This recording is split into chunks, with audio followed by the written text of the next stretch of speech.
అంటే ఎల్ఐఎన్ అలాగా మీరు ఇందాక మంత్రివర్యులు నారాయణ గారు చెప్తా ఉన్నారు, ఇంకా ప్రపంచంలో ఏ నియోజకవర్గం ఇంకెక్కడా రాదు అండ్ ఏది జరుగు ఇక్కడ కొబ్బరాకు పడ్డా కానీ పిఠాపురంలో చాలా దారుణం జరిగిపోయింది.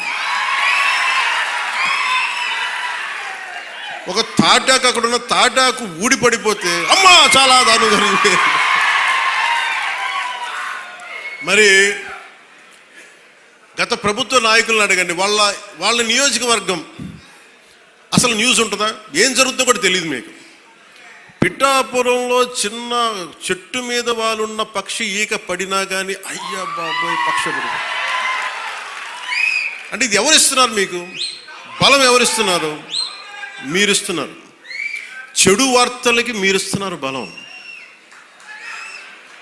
ఒకటి మనల్ని తిడుతుంటే మీరు దాన్ని వైరల్ చేస్తే మీరు బలం ఇస్తున్నారు. ఒకటి చెడగొడుతుంటే వచ్చి మీరు ఎదురు ప్రశ్నించకపోతే మీరు బలహీనలు అయిపోతారు. మీరు నాకు ఓట్లేస్తే సరిపోదు అని ఎందుకు చెప్తున్నాను? 5 సంవత్సరాల పిఠాపురంలో గత ప్రభుత్వంలో ఒక్కసారి మీరు ప్రతి ఒక్కరు మేధావులు చాలామంది ఉన్నారు, పత్రికేయులు ఉన్నారు, చాలామంది విభిన్నమైన పార్టీల నాయకులు ఉన్నారు. ఈ గత 5 సంవత్సరాల కాలంలో ఎన్ని కోట్లు ఖర్చు పెట్టారో ఒకసారి అడగమని చెప్పాను. నువ్వు పేరంటాలకి రాలేదు, పబ్బాలకి రాలేదంటే ఒక దేశం కోసం శ్రమించే వ్యక్తిని, ఇంత మందిని ఏకం చేసే వహించే వ్యక్తిని నాకు మీరు ఇవ్వాల్సింది, మేము ఉన్నాం కాచుకుంటాను, మిగతా వెళ్ళి పని చేయని చెప్తే కదా నాకు ఆనందం. అలా కాకుండా వచ్చి నేను వ్యవస్థని బలోపేతం చేయడానికి వచ్చాను. అంటే నా అవసరం లేని నిజమైన నాయకత్వం ఏంటి? నాయకుడు అవసరం లేకుండా పనులు జరిగిపోవాలి సింగపూర్ లాగా. అది కదా అభివృద్ధి అంటే. ఏ పని కావాలన్నా ఎమ్మెల్యే గారి ఇంటికి వెళ్తే కానీ పనులు అవ్వండి, అట్లా అంటే అది అభివృద్ధి కానట్టే కదా లెక్క. అంటే గత ప్రభుత్వంలో మీరు ఎంత ఖర్చు పెట్టారో ఒకసారి చూడండి. నేను గత ఏడాది 308 కోట్లతోటి పిఠాపురం అభివృద్ధికి మనం ఖర్చు పెట్టాం, మీరు చూడండి. అలాగే ఇప్పుడు 200, అది దాదాపు 60-70% పనులు అవుతున్నాయి, అయిపోయినాయి, ఇంకా 30% మిగిలినాయి. ప్రాబబ్లీ టార్గెట్ ఇచ్చింది మార్చికి అయిపోవాలి. ఇప్పుడు మనం 211 కోట్లతోటి అదనపు అభివృద్ధి కోసం మనం ముందుకు తీసుకెళ్తాం. అంటే ఇది 26 కోట్లతోటి ప్రారంభమైనవి, మన పని పూర్తయినవి, ప్రారంభోత్సవాలు చేశాం. మీరు అడగాల్సింది గత ప్రభుత్వ నాయకులను వచ్చి వాళ్ళు వారి పాలనలో ఏం చేశారని అడగాలి. వాళ్ళు తిట్టేశారు, తిమ్మేశారు అని చెప్పి నేను ఏం చెప్పాను, నా దగ్గర ఛానల్స్ లేవు. నేను లాస్ట్ టైం చెప్పాను ఎలక్షన్ టైంలో 2016-17 టైం నుంచి మొన్న దాకా ఏం చెప్పాను, నాకు ఛానల్స్ లేవు. మీరే నా గళం, నా జన సైనికులకి, మా వీర మహిళలకి చెప్పాను, మీరే నా బలం. నాయకులకు ఒకసారి ఇష్టపడి రావచ్చు, ఒకసారి ఇష్టపడి వెళ్ళిపోవచ్చు, కానీ నా గుండెల్లో ఉన్నది మీరు నిరంతరంగా నాది ఉంటారు, నాకు తెలుసు. నాకు ఇది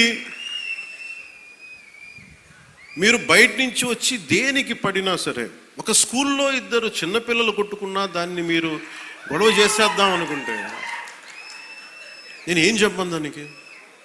మీరు అక్కడ పులివెందులు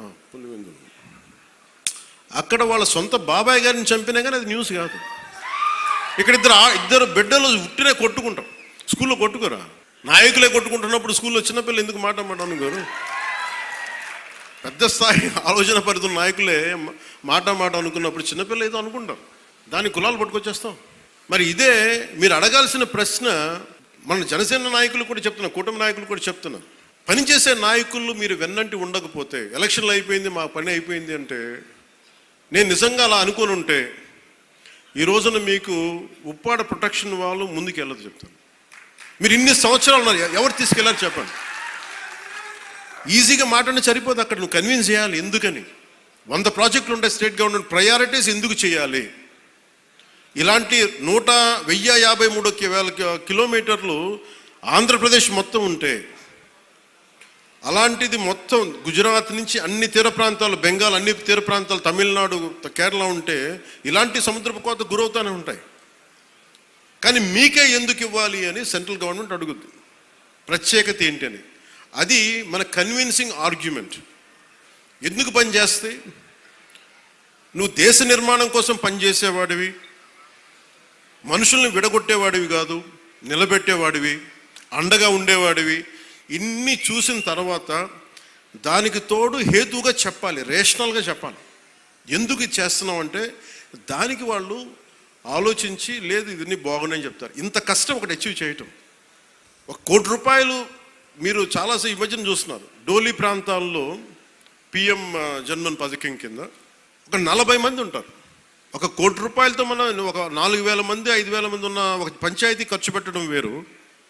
కేవలం 40 మంది ఉండే ఒక ట్రైబల్ పంచాయతీ ట్రైబల్ గ్రామానికి, ఒక చిన్న కుగ్రామానికి పెట్టడం చాలా కష్టం. దానికించి ప్రత్యేకించి మన జేబులో డబ్బులు ఇట్లా కేంద్రం తాలూకు పాలసీ ఉంది, పథకం ఉంది, దానిని పెద్ద మనసుతో ఖర్చు పెట్టాలంతే. నేను చేస్తుంది అదే, కుంచుకుపోవట్ల పెద్ద మనసుతో చేస్తున్నాం. అందువల్ల డోలీ మోతలు అంటే మనకు కనీసం కరెంటు ఉంది.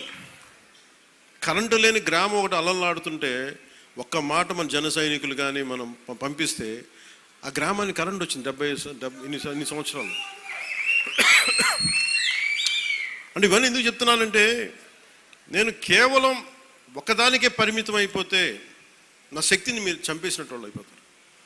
నాలాంటి వాడు మీరు ఎంత బలం ఇస్తే బయట ప్రాంతాల నుంచి వచ్చి అసలు నన్ను ఏం చేశారు లాస్ట్ టైం, మా జిల్లాల్లోకి వస్తే మా ప్రాంతాల్లోకి వస్తే మేము అడుగు పెట్టాం, మా నియోజకవర్గాల్లోకి వస్తాం చాలా నాకు చెప్పి వాళ్ళు మటుకు నేను ఎంచుకున్న నియోజకవర్గానికి వచ్చి మొత్తం వ్యతిరేకంగా చేశారు. వాళ్ళ ఏరియాలోకి వెళ్ళకూడదట, వాళ్ళ నియోజకవర్గాల్లోకి వెళ్ళకూడదు, కానీ మనం పనిచేస్తున్న నియోజకవర్గాలకు వచ్చి ఏదైనా కలగచ్చు. అంటే వాళ్ళకి అర్థం కాదు ఏంటంటే నేను సన్నగా కనిపిస్తానో మెత్తగా కనిపిస్తానో నాకు తెలియదు, కానీ నా గట్టిదనం వాళ్ళకి తెలియదు. అంటే మీరు మొండి పట్టు పడితే మీరు గొడవ పెట్టుకోవాలనుకుంటే నేను సంసిద్ధంగా ఉన్నాను, ఎప్పుడైనా గొడవ పెట్టుకున్నాను. దానికి నా దగ్గర కొదవ లేదు, ఆ శక్తి కొదవ లేదు. కానీ ఏంటంటే యుద్ధం ఎందుకు భరిస్తాడు, ఎవడన్నా తిడతా ఉంటే బలం ఉన్నోడు భరిస్తాడు, బలహీనుడే ఎదురు తిరుగుతాడు. నేను ఎప్పుడన్నా సరే నా వ్యక్తిగతంగా నేను ఎప్పుడు గొడవ పెట్టుకోను. వ్యవస్థ కోసం ఇబ్బందులు అయినప్పుడు నాకేంటి గత ప్రభుత్వం అద్భుతంగా పనిచేస్తే నాకు ఎందుకు అవసరం ఏముంది, అసలు పాలిటిక్స్ రావాల్సిన అవసరమే లేదు. ఉదాహరణకి నల్గొండ లాంటి ప్రాంతంలో ఫ్లోరోసిస్తో బాధపడుతూ ఉంటే కృష్ణానది నీళ్ళు హైదరాబాద్ దగ్గర వెళ్తున్నాయి, కానీ ఆ దారి వెంబడి వస్తున్న నల్గొండలో నీళ్ళు చాలా సంవత్సరాలు లేవు, ఈ మధ్యన వచ్చినాయి.